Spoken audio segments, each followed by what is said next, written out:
Halo, halo, apa kabar Anda semua? Semoga selalu dalam keadaan sehat walafiat, tetap semangat. Kita ketemu lagi di hari Rabu tanggal 4 Oktober 2023 ya Mbak Agi ya. Kalau benar seperti yang dikatakan oleh Bendahara Umum Partai Nasdem, besok tanggal 5 itu kan balik tuh Menteri Pertanian Syahrul Yassin Limpo yang sekarang katanya lose kontak. Ada yang nyebutnya lost kontak, ada yang nyebut juga lost apa ya gitu, lost on paradise atau apa gitu. Iya, seperti film Lost in Translation ya kalau film. Nah, ini Lost in the middle of something gitu kali.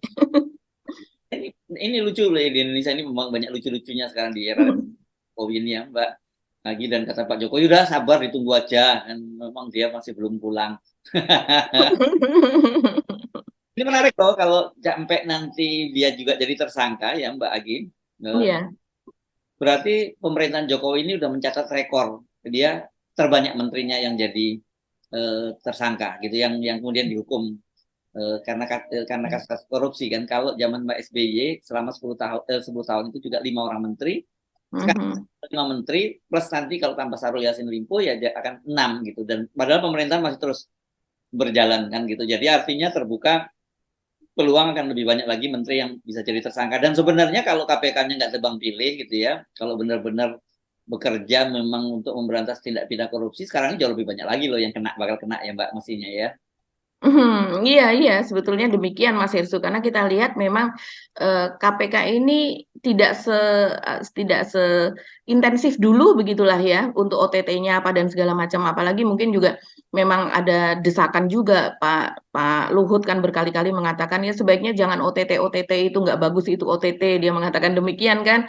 Eh, Oh, karena Syahrul tidak justru bagus untuk investasi begitu. Padahal KPK itu bekerjanya ya sebagian besar begitu. Kalau yang namanya sudah OTT itu kan memang kepastiannya itu tinggi begitu. Nah, ya. sekarang kita masuk ke ini Pak Pak apa namanya? Pak Sahrul begitu, ini polanya berbeda nih. Yes, oke. Tapi itu cuman pembukaan saja. Sebenarnya ada topik yang juga menarik yang saya kira jadi banyak juga perbincangan di kalangan netizen gitu, Mhm, Pak mhm. gitu, yang kemarin bertemu dengan Pak Jokowi hari Senin ya. Ya. Yang menarik ini kan ketemunya sehari setelah Pak Jokowi pidato di mana, di acara Rakernas PDIP. Mhm, mhm. Dan saya sebenarnya mendengar ini dari tarik menarik ketika sebelum Pak Jokowi itu tampil, apakah Pak Jokowi akan diundang atau tidak gitu ya, karena lihat bahwa kecenderungan Pak Jokowi itu sudah tidak lagi bersama PDIP gitu, tapi akhirnya Pak Jokowi diputuskan untuk diundang. Yang saya dengar begitu, tapi coba Anda ini teman-teman PDIP konfirmasi benar nggak ini info yang saya dengar itu seperti itu. Jadi akhirnya diundang, tapi kan ketika diundang pun juga dianggap cuma ngasih angin surga gitu ya. Ingat nggak waktu ketika Pak Jokowi ngomongin soal Ganjar yang langsung saja keberatan pangan itu, kan Ganjarnya senyum-senyum, tapi Prananda putra Pak Ibu Megawati kan kelihatan ekspresinya biasa aja, itu malah nggak, ya kelihatannya pokoknya nggak happy begitu malahan gitu ya. Mhm, mhm. Sekarang ini kalau dengan merapatnya Pak SBY ke istana, ini pasti akan makin membuat Ibu Megawati nggak happy juga kan Mbak, karena kita tahu selama ini hubungan antara antara Ibu Megawati dan Pak SBY seperti apa. Dan kalau kita runut-runut ke belakang, pemerintahnya SBY ini kan sebenarnya beberapa kali Demokrat itu mencoba melakukan pendekatan juga dengan Pak Jokowi, dan kemudian di waktu itu juga dikabarkan bahwa sebenarnya AHY udah masuk kabinet tapi terganjal oleh Ya. Megawati gitu. Jadi kalau Mhm. sekarang kelihatannya dengan hubungan Pak Jokowi yang renggang dengan Ibu Megawati, ya kemungkinan besar Demokrat itu akan masuk ke kabinet gitu. Iya, iya betul sekali Mas Ersu. Jadi sebetulnya di masa dari tahun 2019 saja itu hanya ada 3 pertemuan. Dan di mana dari 3 pertemuan itu tampaknya 2 pertemuan itu hanya sekilas gitu. Mereka tidak berbicara atau berdiskusi panjang. Yang pertama mungkin berdiskusi panjang yaitu pada tanggal 10 Oktober 2019. Yaitu bulan di mana Pak Jokowi sudah ditetapkan tentu saja menjadi presiden dan kemudian dilantik untuk periode yang kedua.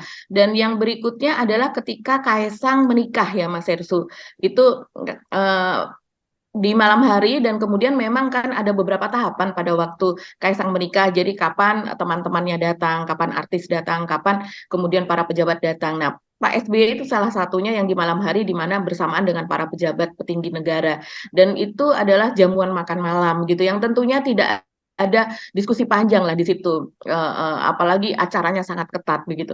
Dan yang berikutnya adalah pada gala dinner G20, yaitu tanggal 15 November di Bali. Yang tentu saja di situ ada juga Ibu Mega, di situ ada juga para mantan wakil presiden, terus kemudian juga dalam keadaan kalau kita lihat fotonya itu mereka satu meja, dan Pak Jokowi sementara ada di depan sana begitu bersama dengan para tamu negara. Tidak ada pembicaraan yang signifikan di situ tentu saja. Jadi ini pertemuan kemarin itu sungguh-sungguh seperti sebuah hadiah begitu kepada Pak SBY, kalau saya lihat sebagai hadiah dari Pak SBY yang melepaskan Anies gitu, yang keluar dari koalisi Anies gitu. Dan kemudian kita lihat ini kan kalau menurut Demokrat begitu kan, akhirnya sebelumnya kan dia eh, tidak ada pembicaraan yang signifikan begitu kan, hanya antar tidak membawa nama partai lah dikatakan demikian, bukan sebagai ketua majelis tinggi dari Demokrat, tapi hanya antar kepala negara dan mantan kepala negara begitu. Tapi akhirnya Herzaki Mahendra Putra mengatakan bahwa pertemuan Presiden Jokowi itu di mana ini adalah diinisiasi oleh Presiden Jokowi yang mengundang PSBY untuk datang ke istana, yaitu adalah untuk menjelaskan makna perubahan yang dimaksud oleh Partai Demokrat di Pilpres 2024. Ini kan luar biasa ya Mas Hersu. Jadi Pak SBY diminta untuk menjelaskan begitu loh, apa sih sebetulnya yang dimaksud dengan perubahan gitu. Ditulis oleh Herzaki, ini kan keterangannya kepada media, dia mengatakan bahwa Bapak SBY juga menjelaskan mengenai narasi perubahan yang selama ini disampaikan Demokrat ke publik. Apa yang baik dari pemerintahan dan presiden-presiden sebelumnya dilanjutkan. Sedangkan jika ada yang dirasa kurang optimal, kita perbaiki agar manfaatnya bisa semakin dirasakan rakyat. Nah, itu. Ini menarik banget kan, diksi perubahan itu sepertinya kan seperti sesuatu yang sangat dihindari begitu kan Mas Heru, sehingga setelah Pak SBY atau Demokrat ini merapat kepada koalisi Gerindra dan kawan-kawan, nah ada kesempatan untuk mendengarkan apa sih yang dimaksud oleh Demokrat, oleh Pak SBY ini begitu. Ini sesuatu yang apa ya? Ternyata itu toh gitu ya yang mereka bicarakan gitu. Mungkin ada banyak yang lain, kata Herzaki juga tentu saja ada hal yang lain soal pilpres apa dan sebagainya. Dan ya salah satunya yang kemudian berebut adalah soal tawaran kepada AHY. Satu lagi Mas Hersu, kalau saya melihat kenapa ya ini di hari kerja dan kemudian diundangnya ke Istana Bogor, kenapa tidak ke Istana Negara atau ke Istana Merdeka? Ya mungkin supaya nggak ketemu dengan Pak Muldoko mungkin ya. Kalau saya melihatnya begini, ini jadi semacam apa ya, screening gitu dari Pak Jokowi. Oke, kamu kira-kira begitu kepada Demokrat ya, tapi Ya, itu nggak kamu guys, tapi maksudnya kamu itu Demokrat Anda gitulah ya. sekarang udah gabung ke Koalisi Indonesia Maju, dan Koalisi Indonesia itu Maju itu kan adalah jelas visinya melanjutkan semua program pembangunan saya, dan kata Pak Prabowo kan benar-benar nggak malu-malu ini bagian dari tim Jokowi. Kan berarti sekarang kan Pak SBY itu bagian dari tim Pak Bagian tim Jokowi. Jokowi. Betul tanya, oke, kalau mau jadi tim saya, apa maksudnya perubahan itu? Kan kira-kira begitu ya.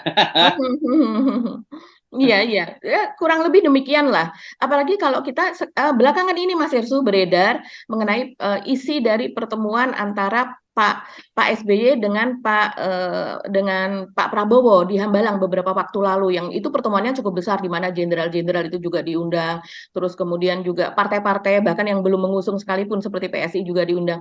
Nah, kita kan tidak mendapatkan pertemuan intinya yang tertutup itu Mas Hersu, tapi belakangan ini beredar di media sosial di mana angle kameranya itu ada di belakang kepala dari Pak Prabowo begitu, terus kemudian jelas ada Pak SBY di depan, dan kemudian Pak SBY itu mengatakan kurang lebih seperti ini, berikan kami tugas, berikan kami perintah untuk menyukseskan semuanya ini, percayalah kami semua part of the solutions, kami akan berjuang bersama. Ini luar biasa loh, berikan kami tugas, berikan kami perintah. Itu dikatakan oleh Pak SBY secara langsung kepada Pak Prabowo. Ini sesuatu yang dahsyat kalau seandainya pada waktu itu dikatakan kepada katakanlah kepada teman-teman di PKS dan juga di Nasdem gitu kan.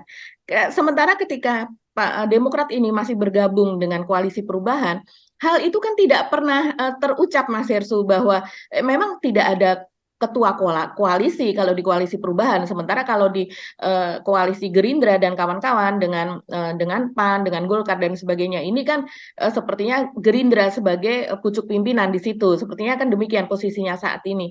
Tapi apa yang dikatakan Pak SBY itu kemudian ya oleh netizen ditangkap sebagai ya dia tidak hanya akan turun gunung, karena sebelumnya kan dia mengatakan akan turun gunung dan kemudian yang muncul di media adalah what should I do, what should we do, dia mengatakan demikian. Terus kemudian dia akan melakukan apapun untuk Anda begitu, untuk kamu, dia mengatakan demikian. Nah, sementara kalau kita melihat narasi ini, ya wajar kalau kemudian teman-teman di netizen misalnya begitu mengatakan bahwa Pak SBY tidak hanya turun gunung, tapi juga turun kasta begitu. Karena hal yang tidak terbayangkan Pak SBY mengatakan itu yang sebelumnya ketika di koalisi perubahan tidak pernah ada ucapan itu. Bahkan kalau di koalisi perubahan kesannya kan Demokrat ini malah agak high begitu ya, agak sombong kalau seandainya Anda tidak memberikan ini maka saya akan melakukan hal ini gitu, walaupun itu tidak terucapkan gitu. Ya, dan saya kira dengan juga menjelaskan bahwa yang dimaksud perubahan itu adalah melanjutkan apa yang sudah baik, dan kemudian tadi mengoptimalkan apa yang belum gitu. Saya kira ini mesti juga sebagai sebuah catatan. Ya sebenarnya juga kalau kayak gitu bohong dong apa selama ini yang Anda sampaikan soal perubahan itu, karena kalau kita lihat kritik-kritiknya, kalau kita bisa buka lagi loh, banyak sekali berita-berita tentang kritik AHY kepada pemerintahan Jokowi itu ya. Ekonomi tumbuh rendah, utang makin menumpuk dan sebagainya. Salah poin-poin yang disampaikan oleh AHY itu kritik keras terhadap pemerintahan Jokowi. Betul. Kemudian kan belakangan ketika mereka keluar dari Anies pun mereka mengklaim bahwa koalisinya Anies ini tidak boleh menggunakan kata perubahan karena perubahan itu adalah hasil atau originalnya itu adalah Demokrat kan begitu. Saya kira sekarang dengan ketemu Pak Jokowi gitu, terus kemudian menjelaskan apa yang dimaksud perubahan semacam itu mereka sudah tidak layak sebenarnya untuk mengklaim bahwa mereka bagian dari perubahan gitu ya. Dan malah yang lebih menyedihkan mereka bagian dari cuman follower dari status quo. Kan Pak Prabowo ini kan status quo ya, pro status quo gitu. Kita mesti jelas kan semacam itu karena mempertahankan apa yang jadi Jokowi gitu. Tapi kemudian oke lah itu pilihan Pak Prabowo. Ya sudah kalian status quo. Tapi kemudian Demokrat statusnya sekarang jadi follower dari pro status quo, ya lebih rendah gitu kan. Jadi ya ini menyedihkan menurut saya apa yang terjadi. Apalagi kalau kemudian ternyata ya akhirnya betul kemudian AHY itu masuk di kabinet bersamaan dengan reshuffle, karena reshuffle ini saya kira udah pasti akan terjadi faktor Syahrul Yassin Limpo yang saya kira sekarang sudah jadi statusnya jadi tersangka karena pasal-pasalnya dan kemudian kasus dari Menteri Pemuda Dito Aryo Tejo yang sudah juga disebutkan di pengadilan bahwa dia menerima dana 27 miliar. Ini kan juga hukum. Ya kalau kemudian ternyata AHY itu masuk kemudian juga jadi Menpora misalnya begitu. Nah, sebenarnya kalau gitu selama ini memang target kalian itu ya memang untuk jabatan saja gitu ya. Ya kita nggak mempersalahkan memang orang terjun ke dunia politik itu untuk mendapatkan jabatan. Tapi sebenarnya apa kemudian ketika mereka itu dapat jabatan, kan bukan semata-mata jabatan yang dikejar, tetapi bagaimana kita memanfaatkan jabatan itu untuk kemaslahatan rakyat, kan itu sebenarnya yang lebih penting. Dan bagaimana cara mendapatkan jabatan itu apakah ada disertai dengan etika gitu, dengan moral gitu. Karena juga kan kelompok perubahan itu sekarang ini menginginkan bahwa apa yang terjadi pada pemerintahan Pak Jokowi itu banyak buruknya daripada baiknya gitu ya. Itu yang mesti kita catat, termasuk banyak kita nanti ngomongin soal IKN, kereta cepat dan sebagainya, itu kan bagian dari itu gitu. Jadi apanya yang mau dioptimalkan gitu loh. Iya, jadi ini sangat jomplang sekali ya dalam sekejap gitu, hanya dalam waktu 1 bulan mungkin ya, karena kan deklarasi Anies dengan Caimin itu tanggal 2 September ya kalau tidak salah, dan sekarang pada awal bulan Oktober gitu, hanya dalam jangka waktu 1 bulan. Semuanya sudah berubah.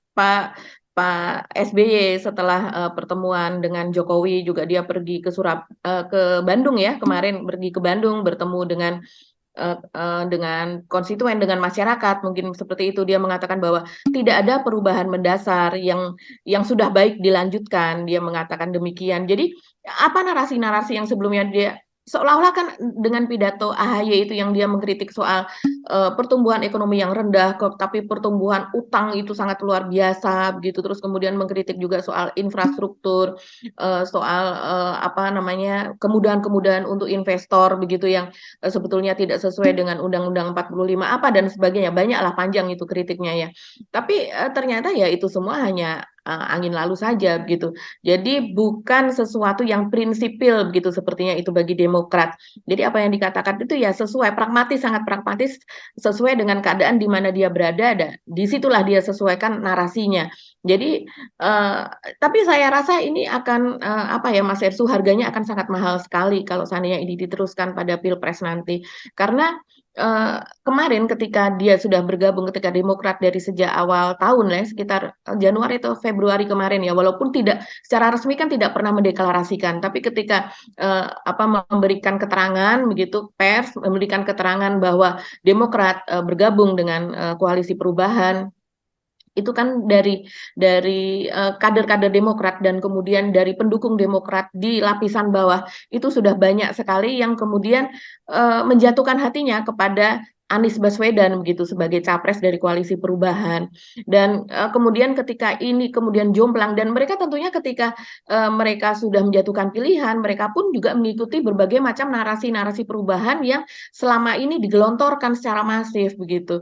Dan sekarang ketika Demokrat ini secara tiba-tiba berubah seperti ini dari pucuk pimpinannya, saya rasa ini akan terjadi kebingungan. Yang selama ini memang sudah bingung ketika Demokrat keluar dari koalisi perubahan, begitu. Saya melihat kalau di netizen itu banyak sekali Mas Ersu. Jadi yang mereka menulis misalnya, saya akan tetap pilih Anies Baswedan, tapi untuk partainya saya tetap pilih Demokrat. Itu masih banyak yang seperti itu, begitu. Karena mereka sayang kepada Demokrat, begitu. Karena mereka masih melihat bahwa narasi perubahan ini mungkin akan tetap dia bawa dan kemudian untuk menginfluence atau untuk mempengaruhi narasi yang ada di koalisi Indonesia Maju. Tapi kalau kejadiannya seperti ini begitu ya, narasinya ternyata memang berubah sekali, menyesuaikan dengan kondisi secara pragmatis masuk ke dalam koalisi yang dia masuki yaitu koalisi Indonesia Maju, ya mungkin di tingkat bawah itu akan berbeda. Ya saya kira Akan kehilangan banyak dukungan gitu. susah untuk menjelaskan itu karena Pak Prabowo kan dalam pidato resmi sudah menyatakan begitu kan bahwa kita Iya. tidak boleh malu-malu mengakui dari bagian dari tim Jokowi. Kan Mhm, mhm. Betul, betul. Pak SBY kemarin dipanggil oleh Pak Jokowi untuk ke istana ya sebagai tim dipanggil oleh Pak Jokowi untuk jelaskan Mhm. sebelum masuk bagian tim saya jelasin dulu dong apa maksudnya perubahan itu kan gitu. Oh nanti Pak Jokowi kemudian memberikan kursi di kabinet gitu dan saya membayangkan gitu orang mesti nyebutnya begitu masuk di kabinet apalagi kalau kemudian AHY yang masuk di kabinet Mhm. orang cuma eyalah gitu gitu cuman gitu aja toh katanya gitu. Padahal coba mari kita kalkulasi ya. Saya kira ini mungkin menarik juga untuk direnungkan oleh teman-teman Demokrat. Ini kan kalau teman-teman Demokrat ini masuk di kabinet sekarang, ini kan Pak Jokowi itu masuk habis masa jabatannya sampai bulan Oktober ya, Mbak ya? Oktober ya? Mm, 20 ya, Oktober atau 20 Oktober kok saya lupa nih. Tanggalnya dilantik itu ya. iya, Pokoknya iya, betul. Mhm. jadi setahun lagi lah ya kira-kira masa Iya. jabatan. Mhm. Jabatan itu tidak akan efektif karena kan sudah bersamaan dengan pemilu dan pemilu legislatif dan pemilu dan pilpres. Jadi Mhm. seperti Demokrat tidak akan terlalu fokus ke pilpres karena dia bukan kandidat pilpresnya, dia akan fokus ke pemilu legislatif dan sebagai Mhm. pasti dia waktunya juga akan habis untuk memenangkan pemilu legislatif itu. Dan kalau dia masuk di kabinet, ya dia praktis nggak bisa ngapa-ngapain untuk selama dia jadi di kabinet. Jadi nggak ada apa-apanya kecuali nambah CV saja atau kalau kalau dalam orang-orang di pasar gitu misalnya ini buang apes saja sebagai penglaris saja karena bolak-balik mau dapetin jabatan kok nggak dapat akhirnya ini penglaris saja dulu deh gitu yang penting pecah telur dulu begitu jadinya Mbak. Iya, iya, betul sekali. Mungkin di satu sisi seperti itu begitu ya Mas Ersu. Dan kemudian juga memang itu menjadi kalau seandainya memang naik begitu ya, apalagi kalau AHY ini kan menjadi justifikasi bahwa Pak Jokowi itu mendukung Pak Prabowo begitu kan. Karena ini nyatanya ketika Demokrat bergabung kepada Pak Prabowo dan kawan-kawan begitu, kemudian diberikan hadiah untuk masuk ke dalam kabinet gitu, yang artinya Pak Jokowi mendukung begitu. Nah, ini akan jadi ketegangan baru yang pasti, ketegangan baru dengan PDIP, apa walaupun PDIP, Hasto begitu, yang lain juga Jarod Saiful Hidayat juga sudah mengatakan ya itu adalah wewenang presiden, itu hak prerogatif presiden apa dan sebagainya, yang mereka hanya mengikuti saja. Tapi yang terjadi di bawah permukaan itu kan pastinya berbeda begitu. Mereka akan berhitung soal ini. Nah, sementara kalau untuk Demokratnya sendiri, saya rasa memang iya, kalau seandainya dia misalnya AHY dia masuk ke dalam kabinet, itu pasti akan lebih terkekang begitu Mas Irsu. Tidak bisa lepas untuk kemudian melakukan kampanye nanti ketika sudah masuk ke masa kampanye. Tapi juga ada sesuatu mungkin yang sesuatu yang bisa diambil, yaitu bisa melakukan kampanye seperti yang dilakukan oleh menteri-menteri yang lain, melakukan tugas sambil berkampanye. Itu kan bisa di reschedule, bisa diatur dan sebagainya, malah justru mendompleng untuk soal transportasi, akomodasi apa dan sebagainya begitu. Karena seperti yang kalau kita lihat, kita sudah hopeless deh Mas Irsu kayaknya untuk mendudukkan menteri-menteri ini, seperti kata Pak Jokowi bahwa kalau kampanye ya cuti begitu, jangan mengganggu pekerjaan, dan itu sebenarnya tidak akan bisa dilakukan dengan sekarang yang dilakukan oleh Wakil Menteri Agraria dan Tata Ruang Raja Juli Antoni saja, yang ngomong seperti babysitter lah bisa dikatakan demikian, membawa Kaisang kemana-kemana begitu, bertemu dengan relawan, bertemu dengan organisasi-organisasi pada hari kerja gitu, dan orang juga tidak bisa mempersoalkan, tidak bisa mempertanyakan, juga tidak ada punishment begitu. Padahal itu di hari kerja, sementara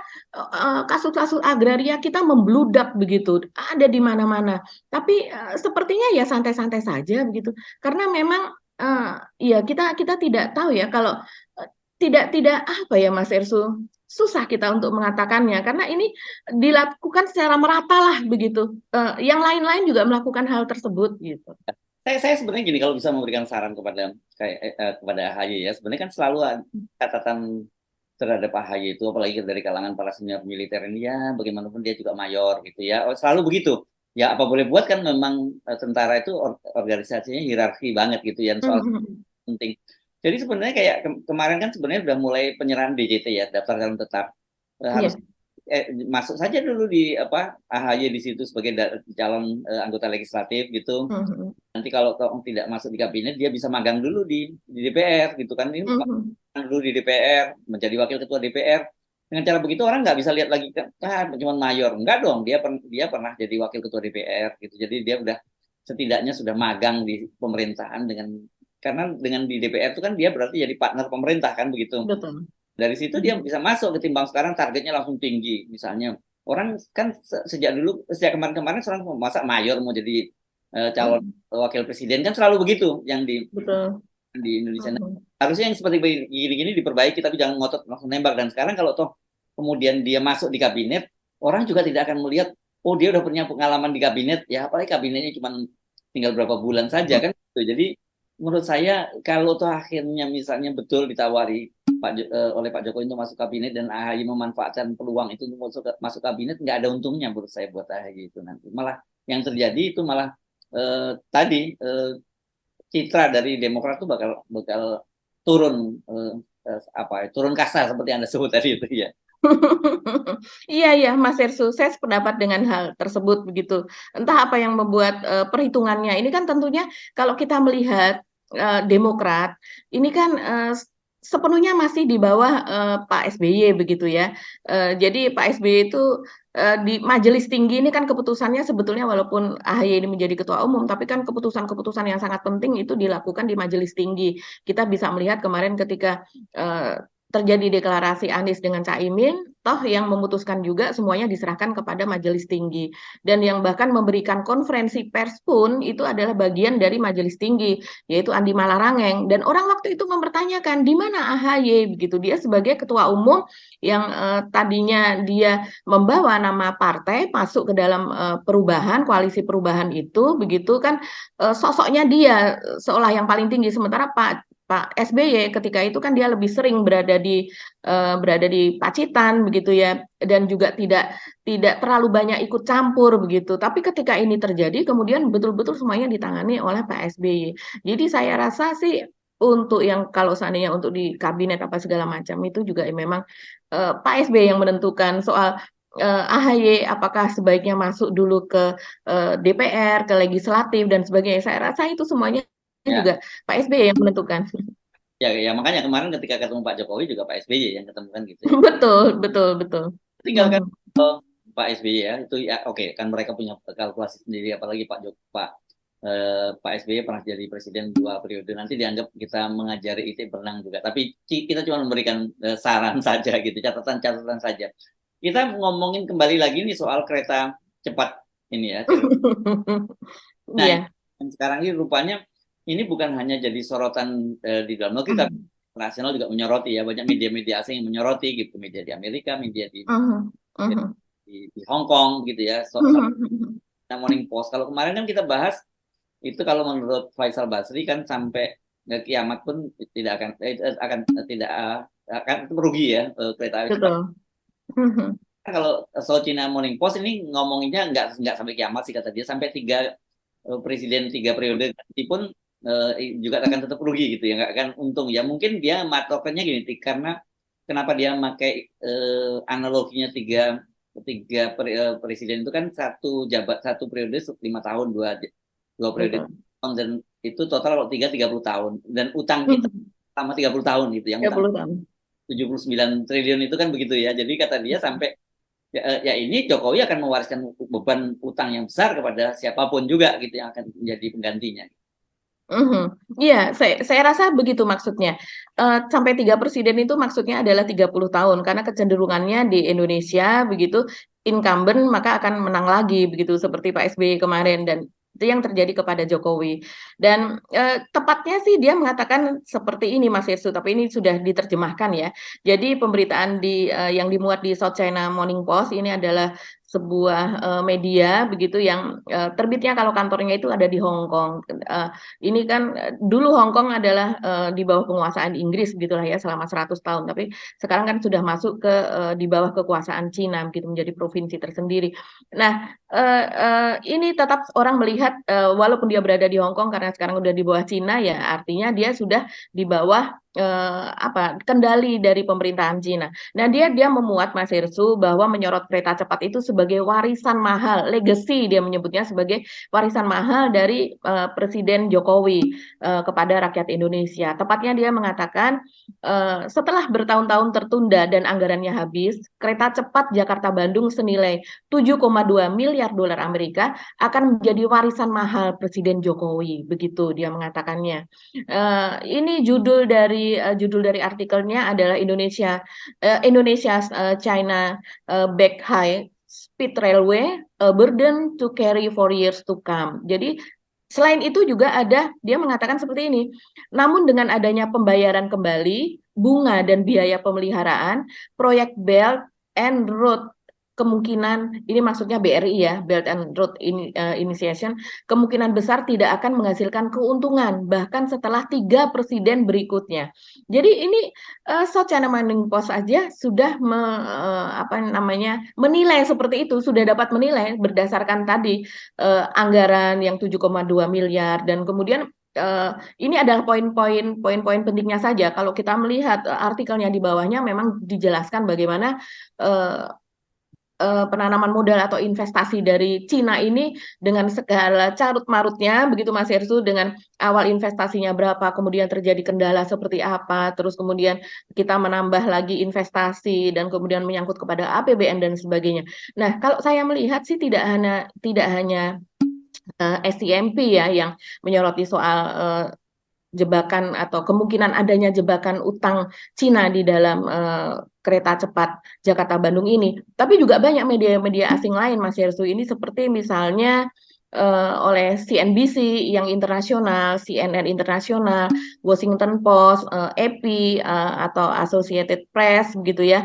Dan mereka banyak sekali yang ternyata mungkin untuk korespondennya untuk Indonesia, mereka juga bertanya kepada kemarin kan sempat digratiskan, sampai sekarang sih masih digratiskan, dan mereka warga yang digratiskan itu diwawancara, salah satunya ya oleh media asing ini begitu Mas Hersu. Dan yang mereka kutip itu cukup cukup ini ya, cukup menggilikan ini. Jadi misalnya untuk CNN Internasional, itu dia mewawancarai salah satu warga, terus kemudian warga itu mengatakan bahwa ya dia senang begitu bahwa dia bisa menaiki kereta cepat tersebut gitu, yang ada pertama begitu dan mungkin yang terbesar begitu di sini, tapi untuk yang selanjutnya saya sepertinya tidak akan menaiki kereta tersebut gitu. Jadi impresinya adalah ketika warga tersebut menaiki kereta cepat Jakarta-Bandung itu dia merasa senang begitu. Tapi untuk selanjutnya dia tidak merasa perlu untuk menaiki kereta tersebut karena dia bisa menaiki transportasi yang lain gitu. Dan kemudian juga dari Washington Post misalnya, dia juga menulis tentang apa investasi ini Mas Hersu, dan kemudian banyak lagi lah kita bisa perlihatkan ini kepada pemirsa off the record bagaimana dari media-media luar itu ternyata menyoroti dan kemudian juga melihat bagaimana kelangsungan dari investasi dari Cina ini dapat memengaruhi APBN kita dan juga dapat mempengaruhi keuangan atau finansial negara Indonesia ini secara keseluruhan. Yes, oke. Jadi ini memang sebenarnya tanpa tanpa mengalami sendiri, harusnya sejak awal kita sudah tahu bagaimana praktek-praktek jebakan utang Cina ini ya. Kan itu banyak negara-negara lain sudah punya, bolak-balik juga kita sampaikan. Kemudian pertanyaannya kalau kemudian ternyata pemerintah tetap ngotot, kan mesti tanda tanya buat kita ya. Apa mereka tahu bahwa mereka akan mewariskan utang yang sangat tinggi tapi tetap memaksakan juga gitu. Itu kita kira sebenarnya kan ya pasti mudah untuk menduganya begitu ya. Ini ada berkaitan dengan ada apa kayak yang seperti itulah yang di Cina kan biasa bisnis semacam itu ya, ada cashback dan sebagainya itu lazim di dalam bisnis dengan Cina. Beda dengan negara-negara lain bahkan seperti Jepang, Amerika gitu, yang di sana ketika perusahaan itu sudah masuk ke bursa gitu, ke bursa saham, mereka betul-betul harus hati-hati karena kalau ketemu ketahuan mereka melakukan suap, melakukan cash sebagainya, itu hukumannya sangat berat di sana. Tapi kalau di Cina tidak ada urusannya yang seperti begini-begini itu kan gitu. Iya betul sekali Mas Herso. Jadi mereka pun sepertinya mungkin walaupun tidak mengatakan secara langsung, ini kan seperti peringatan sebetulnya apa yang diberitakan oleh media ini begitu ya. Jadi kalau seperti South China Morning Post itu berkali-kali sebetulnya memberitakan soal kereta cepat ini Mas Hersu, mungkin karena juga negaranya yang memberikan utang begitu kan kepada negara Indonesia begitu. Jadi seperti CNBC yang internasional ini dia mengatakan bahwa jika usaha tersebut mengakibatkan gagal bayar, yaitu investasi tersebut yang begitu besar begitu mengakibatkan gagal bayar, maka para ekonom sudah memperingatkan bahwa itu akan dianggap sebagai investasi yang buruk. Jadi artinya bahwa selama ini sudah diperingatkan oleh ekonom gitu. Jadi tinggal menunggu saja ke depan hasilnya akan seperti apa begitu. Apakah memang akan terjadi gagal bayar atau tidak begitu. Karena kalau menurut perhitungan misalnya dari Pak Said Didu begitu ya, yang dia juga sebagai mantan sekretaris BUMN begitu kan, untuk biaya operasional per hari saja itu sekitar 7,5 sampai 7,6 miliar rupiah begitu. Sementara itu untuk sehari saja gitu loh Mas Hersu. Sementara seperti kemarin Mas Hersu bacakan juga, Mas Hersu hitung itu kan sekitar 226 miliar per bulan begitu ya. Ya kurang lebih itu ada, iya per bulan. Dan jadinya kalau apakah itu bisa mencukupi begitu? Seperti yang kita hitung kan kalau seandainya per harinya mencapai 10.000 begitu, tapi 10.000 itu dari mana penumpang itu didapat gitu? Kita kan bingung kan. Jadi yang mahal deh 250 begitu, cuma 2,5 miliar. Iya, jadi bingung ya. Maksudnya gini, penumpang kereta dari Jakarta sampai ke Bandung itu selama ini rata-rata hanya 12.000 dan itu dipenuhi atau mereka naik kereta api Argo Parahyangan gitu kan. Nah, sekarang ada dua kereta cepat. Ada kereta lagi, yang satu kereta cepat gitu, satu kereta reguler. Dan kemudian kereta cepat ini targetnya adalah 10.000 penumpang per hari begitu supaya bisa mencapai target pendapatan katakanlah demikian walaupun terpenuhi 10.000 per hari ini tetap saja boncos gitu tetap saja kurang karena ternyata biaya operasional itu mencapai 7,5 miliar per bulan per harinya begitu jadi 10.000 penumpang ini akan diambil dari mana gitu apakah saya sih ini Mas Edu, kalau saya sempat berpikir begitu ya, ini kan yang selama ini mendukung proyek kereta cepat, seperti misalnya buzzer-buzzer begitu, mereka mengatakan itu sangat diperlukan untuk mobilisasi apa dan sebagainya. Apakah buzzer-buzzer itu setiap hari nantinya yang akan naik pulang balik naik kereta cepat gitu? Saya kira we will see ya, kita akan lihat seperti apa. Tapi dari hitungan kalkulasinya, saya kira kita sudah bisa membayangkan apa yang terjadi dengan kereta cepat ini. Oke. Iya, tapi Pak Ridwan Kamil sempat dirujak gitu ya Mas Ersu soal ini ya. Nah, kalau Ridwan Kamil ya kita nggak usah ngomongin deh, Mbak.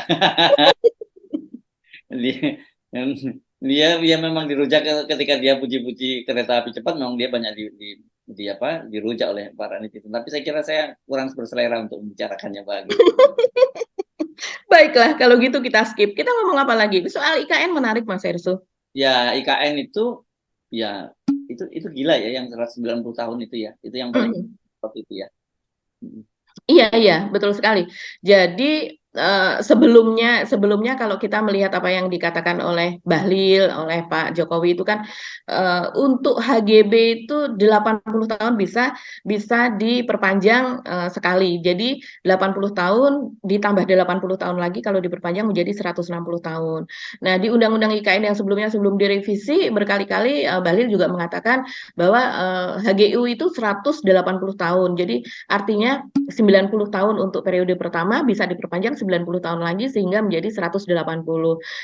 Kemudian sempat saya bertanya apa yang mau direvisi lagi begitu. Ternyata yang baru ini apakah itu begitu ya? Karena saya juga tidak mau baca undang-undang untuk ini kan banyak sekali begitu Mas Heru untuk IKN ini.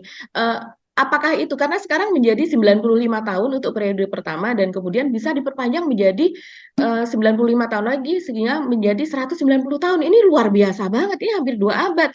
Kalau seandainya seperti ini kita melihat dulu yang di masa kolonial benar nih yang konsorsium agraria yang LSM yang selama ini mengawasi begitu ya, yang dia mengatakan bahwa dulu kan kolonial Belanda itu hanya memberikan 75 tahun begitu masa konsesi dan itu saja sudah membuat anak cucu begitu kita satu Nusantara ini menderita begitu selama 350 tahun karena nggak habis-habis kan nggak habis-habis itu konsesi 75 di satu tempat 75 tahun di tempat lain 75 tahun begitu jadi ini luar biasa banget kalau saya melihat Mas Hersu peradaban akan sudah berubah jadi ini berapa generasi yang akan ada di situ begitu artinya misalnya diberikan investor terutama kan ini ditawarkan paling banyak kepada Cina begitu terus kemudian Cina membuka usaha di situ dan tentunya dia membawa orang-orangnya dari Cina kan seperti selama ini mereka membawa TKA Cina membawa orang-orang sendiri begitu ya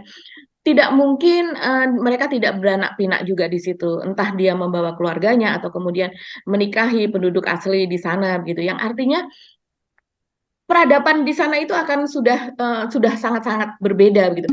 Indonesia saja baru merdeka 78 tahun. Dan itu rasanya sudah lama sekali. Kita selalu bertanya 78 tahun kok hanya begini-begini saja. Itu hampir 2 abad, 190 tahun begitu. Artinya 2 kali merdeka ditambah lagi begitu. Itu sudah berubah. Bahkan mereka saya rasa nantinya sudah tidak ingat lagi nenek moyangnya begitu yang aslinya yang orang Kalimantan, yang ini itu seperti apa, budaya asli di sini tuh tadinya seperti apa gitu. Ini menyedihkan sekali Mas Hersu kalau kita membayangkan di Ya. masa depannya seperti itu. Dan saya kira orang seperti kita, orang seperti Pak Jokowi kan sudah tidak ada lagi. Ya udah akan meninggal yang ada anak cucu kita. Tapi Pak Jokowi kalau ditanya gimana Pak Jokowi apa bisa membayangkan bahwa nanti anak cucu kita seperti apa gitu, Pak Jokowi kan jawab yang tidak tahu kok tanya saya kan gitu. Ini mau ngeri. ngeri banget ini ya pemerintahan sekarang ini, undang-undang Mhm, betul-betul. Ini sih bukan karpet, orang selalu bilang karpet merah untuk investor. Saya bilang nggak ada kalimat yang bisa melukiskan apa yang dilakukan oleh pemerintah sekarang untuk memanjakan para investor ini ya. mhm, mhm, mhm. Kalimat karpet merah nggak cukup Mbak untuk menggambarkan situasi semacam ini saya kira. Ya. Iya iya, dan, apakah di negara lain ada yang memberlakukan investor itu sampai seperti ini gitu? Mungkin mungkin akan ada jawabannya, seperti misalnya kita ke New Zealand begitu ya, yang mereka penduduknya hanya begini, sehingga dia membutuhkan, pendatang atau imigran-imigran gitu ya. Tapi kan ini memang kalau di sana berbeda begitu Mas Herssu, ya. Imigran juga misalnya untuk menjadi petani atau untuk menjadi peternak itu bahkan dimodali, dan kemudian juga dikontrol, ada pengawasannya begitu. Jadi di sana terus kemudian dimodali tanah pertanian, terus kemudian modal dan juga sapi, diberikan sapi sebagai, modal awal begitu. Terus kemudian mereka juga dapat bimbingan apa dan sebagainya. Jadi, tentu polanya berbeda dengan yang ada di Indonesia begitu. Kalau yang di sana memang betul-betul, terdapat tanah luas gitu, apalagi yang makin ke arah yang dingin gitu ya, makin ke arah bawah begitu, ke arah kutub begitu. Bisa dikatakan itu kan makin banyak memang orang yang tidak mau tinggal di situ, hanya tertentu saja begitu, sehingga perlu insentif-insentif gitu. Karena kenyataannya memang penduduknya memang sedikit. Nah, kalau di Indonesia itu kan berbeda, Mas Herssu.